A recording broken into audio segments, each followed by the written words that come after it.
Hey there, y'all. I'm just walking through the woods here of northwest Montana.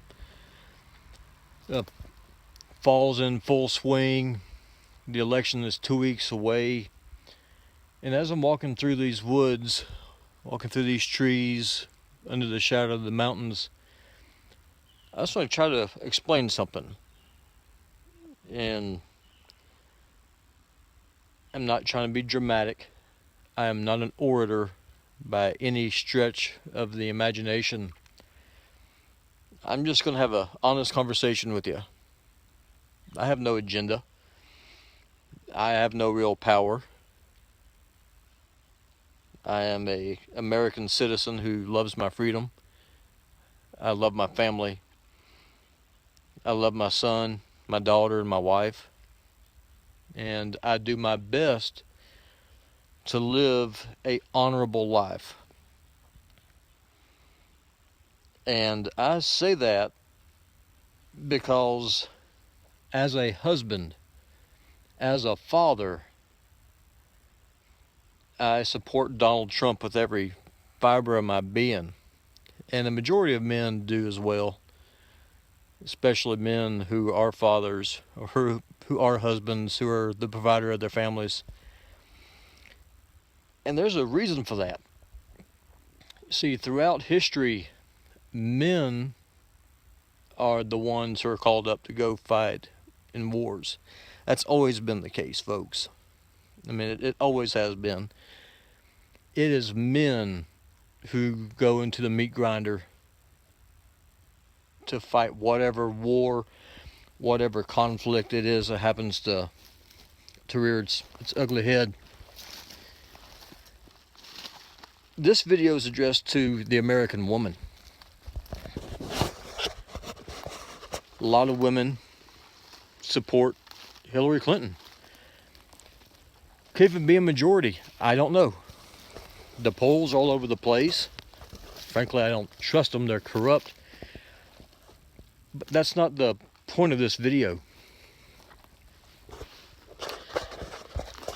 I want to explain to you that a vote for Hillary Clinton is a vote to send your men to war. And it's not going to be some war like Iraq was. Hillary Clinton is on the record for wanting to set up a no-fly zone in Syria. Well, ISIS doesn't have an air force. The Arab rebels that she's arming, they don't have an air force. The only air force that's really there is the Russian Air Force. So think about that. She is talking about shooting down Russian planes in a third world country that has absolutely nothing to do with you, has nothing to do with me. And let me explain something to you. When you start shooting down Russian planes, the Russians are going to shoot back. Those Russian pilots, they want to go home to their families, just like American pilots want to go home to theirs.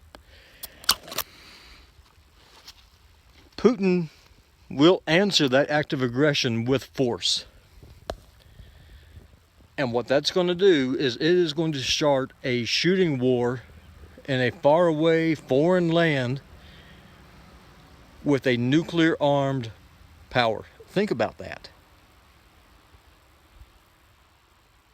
And what's going to happen is that your sons, your husbands, your fathers, your cousins, your uncles are going to have to go answer that call.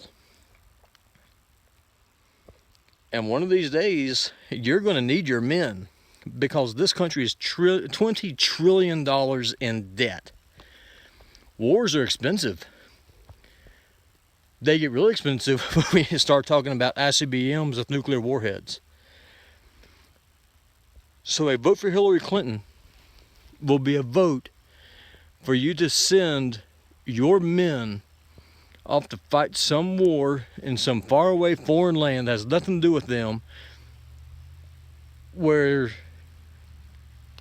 there's nothing to be gained.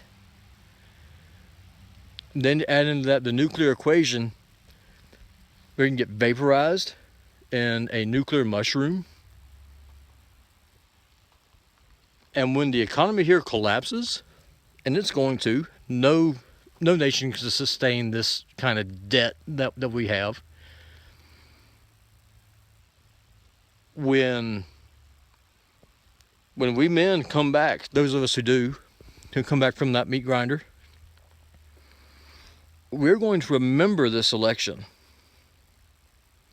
We are going to remember that you, the American female voter, voted to have your men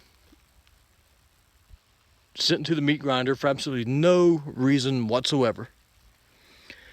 You voted to have your men slaughtered wholesale, again for no reason. Just so that way you could say that you had a politician in the Oval Office who's a woman. It doesn't matter how corrupt she is. It doesn't matter that she already has an abysmal record. She voted for Iraq. Her fingerprints are all over what happened in Libya. She is a power-mad butcher. And we will not forget. And see, here's the scary part. Men, because traditionally we're the ones who have to go fight these wars, we're usually pretty good at figuring out when that's going to happen. And frankly, there's not as many men as there are women. Demographically, there are more women. Y'all live longer. Y'all have more political power than men have just by virtue of your numbers. And so this responsibility lies directly with you, the American female voter. You can vote in unison to send me and millions like me to war, and there will be a draft. This war will come to your doorstep, should you vote to have that happen. And when we come home, we being the men, we're not going to forget, and we're not going to forgive. We will hold you and yours completely accountable for what happens. And when you need us, the odds of us being there to help you, pretty slim. You need to think about that. You really and truly do. This is an awesome responsibility. You have a choice, probably the first time in your lifetime, to exercise real, true decision-making power in an election. You have the ability to choose peace, or you have the ability to choose war with a nuclear-armed power. What's it going to be? Are you going to vote to send your men to fight in a faraway foreign land, it's a third world shithole, for absolutely nothing? Or will you let us stay home? Will you let us be fathers? Will you let us be husbands? Will you let us be providers? Or are you going to sacrifice all that on the bloody altar of feminism? The choice is yours. Choose wisely.